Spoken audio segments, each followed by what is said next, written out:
Bonjour, je vous retrouve pour l'aperçu de Lumi Lyron Pro. Alors on va essayer de faire ça dynamique en une dizaine de minutes pour faire le tour du smartphone. Donc le coffret très bien, très joli. À l'intérieur on retrouve quoi? Notre smartphone évidemment. On retrouve un mode d'emploi, enfin plutôt une fiche technique. On a un petit support que j'ai même pas encore testé avec les autocollants 3M. Le chargeur, mauvais point puisque on voit que c'est du 1 ampère, donc on mettra quand même 3 heures à charger le tout. Avec quoi on recharge ça? Le câble USB fourni, très bon point là puisqu'on est sur du USB-C, donc nouvelle génération avec le côté réversible, on pourra l'introduire d'un côté comme de l'autre, ça c'est très bien, et en plus on a les taux de transfert de l'USB 3, excellent. On a l'autre côté qui est un USB tout à fait classique. Sinon, et ben c'est tout. Pas de kit main libre, pas de film. Il a un posé dessus, mais pas de film supplémentaire. Le petit objet qui nous sert à aller chercher sur le côté la carte SIM, qui est une nano SIM. D'ailleurs, on peut en mettre deux, mais des nanos, pas autre chose. Et aussi on peut choisir donc soit entre deux nano SIM, soit une nano SIM et une carte micro SD, mais donc pas de micro SIM. Le smartphone lui-même magnifique, cerclage tout en métal, on a les bandes sur le haut et sur le bas classique, ça c'est pour que l'antenne, la réception se fasse bien, donc vraiment joli, j'aime bien. Il a un petit look un peu bombé là, vraiment du plus bel effet, et on a même droit sur les tranches aux petites vis, et on voit qu'il est un peu bombé. En main il tient bien, il fait 150 grammes, on le sent pas vraiment, c'est bien étudié, c'est bien ergonomique. Les boutons sur le côté gauche sont un peu déstabilisants au début, on s'y fait ensuite. Donc on allume, hop, capteur d'empreinte, parfait, c'est fonctionnel. On peut bien voir qu'il y a un capteur d'empreinte, parce que si je déverrouille, ça marchera pas, donc c'est vraiment mon doigt qui fait déverrouiller, donc ça fonctionnel. Il y a aussi une fonction rétinienne, donc là, rétinienne de fonction. Là, ça ne marche pas. Alors autant le capteur d'empreinte est vraiment parfait, autant l'autre c'est un gros bide. Donc on évitera de le montrer. Le son déception également sur ce smartphone. Je m'attendais beaucoup mieux. Voilà. Déjà il est sur le derrière. Il est ici, donc si on le pose, il sera déjà naturellement étouffé. Même s'il est un peu bombé, ça le sauve, mais quand même. Et je m'attendais à franchement mieux. Pas très fort. Pas super, bref, c'est pas sa principale qualité. Très peu de choses installées dessus. On n'avait par exemple pas Gmail, Maps, il me semble que ça manquait aussi.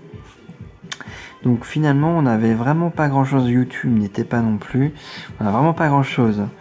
J'en profite pour voir l'appareil photo. Donc on peut obtenir du 13 millions de pixels avec l'interpolation, mais je vous recommande pas. On a droit à un flash en façade pour les selfies, mais c'est pas terrible, on voit un résultat rosé. Ça c'est sans flash, limite je préfère sans flash. Voilà, ça c'était de nuit. Photo en extérieur quand même assez bonne. Là c'est une vue panoramique, mais ouais, d'une manière assez classique. De toute façon, sur les appareils milieu et entrée de gamme, c'est assez bon en extérieur, assez mauvais en intérieur, pour résumer. Le Play Store est évidemment nativement dessus. On a également, qu'est-ce qu'on a? On a, oui, c'était ça que je voulais dire, les droits route. Donc on pourra installer une autre ROM si on en a envie, si on a l'âme d'un geek. On a la radio aussi, un bon point, avec le casque évidemment. Le GPS fixe se fait très bien. J'ai testé sur des petites applications pour courir, notamment voilà, Runastic Pro et Strava pour le vélo. Donc ça se faisait bien. On a la partie jeu. Hop. Évidemment, hop, il faut toujours payer sur une petite chose. Allez.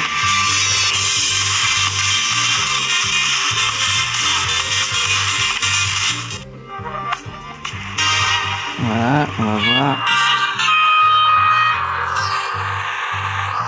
Bon, j'ai testé un peu, hein, c'est large écran, brillant et tout, donc très fonctionnel. Aucun souci, hein, ça réagit bien, on le voit. Ça tourne bien quand ça doit tourner. L'écran permet de faire de belles courses. À noter que pour avoir les boutons sur... il faut faire faut coulisser un peu au début, je tapotais juste, ça venait pas. Il faut coulisser pour faire apparaître les boutons pour revenir sur la touche Home. Dans les paramètres, on n'a pas grand chose finalement. On a quelques petites choses pour la gestuelle, mais pas grand chose finalement. D'autant que si on les utilise, par exemple si j'écris un C sur mon téléphone alors qu'il est verrouillé, il va pas aller sur la caméra parce que justement il est verrouillé. Et donc ça perd un peu de son intérêt, ces fonctions là, à partir du moment où on choisit un code, que ce soit un code d'ailleurs ou le lecteur d'empreintes, pour le verrouiller, ça perd de son intérêt. Donc voilà ce qu'on pouvait dire grosso modo de ce téléphone. Alors on peut quand même aller faire un petit tour pour voir internet, que c'est fluide. Alors je vais pas ouvrir un nouvel onglet, donc on va s'en fermer un parce qu'il me force à en ouvrir un. Hop, donc voilà. Hop, ça c'est plutôt bien.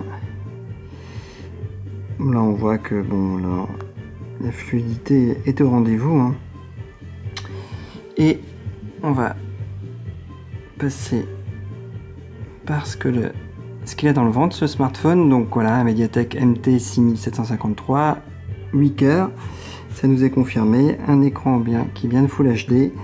On a bien nos 3 Go de RAM, nos 16 de ROM qui évidemment seront bien empiétés par Android, le Lilop, hein, on est bien sur du 5.1 d'ailleurs, ça nous permet de vérifier tout ça. Donc voilà, batterie 3300 mAh. En lecture vidéo, on n'a pas de lecteur, hein, il faudra se débrouiller avec la galerie, nativement en tout cas, on pourra en installer après. Donc 5h30 avec Bluetooth et Wi-Fi allumé, donc écran toujours très beau, hein, très net, ça se voit notamment sur YouTube où c'est un plaisir de regarder les vidéos. Hop, voilà, vraiment superbe. C'est vraiment son gros point fort, l'écran, très lumineux en extérieur. On le voit, on n'est pas gêné par le soleil. Donc voilà, on voit, hein, franchement, très bel écran. Donc on a fait à peu près le tour de ce smartphone, hein. Je vois rien de plus à trop ajouter, hein, sinon que il est vraiment bien, que il faut impérativement une nano SIM pour s'en servir, et on appréciera le design, même là s'il y a un contre-jour c'est un peu flou, on aime, on n'aime pas. Personnellement j'adore, avec surtout les petites vis sur le côté, je trouve que ça fait un petit charme quoi. Donc voilà, donc là j'ai lancé une autre application. Voilà ce qu'on pouvait dire grosso modo sur ce smartphone, qui me laisse vraiment une très bonne impression, surtout qu'on est autour de 150 €, donc c'est vraiment une finition proche du haut de gamme pour des performances moyenne gamme à un prix qui serait plutôt justement sur de l'entrée de gamme. Donc il réussit quand même à faire le grand écart et les défauts sont quand même pas énormes. Alors peut-être qu'il y en a, j'en verrai d'autres à l'usage, mais pour l'instant là, après 3 jours de prise en main, j'en suis plus que satisfait. Voilà ce qu'on pouvait dire. Je reste disponible si vous avez des questions. D'ici là, portez-vous bien et à la prochaine. Bye bye.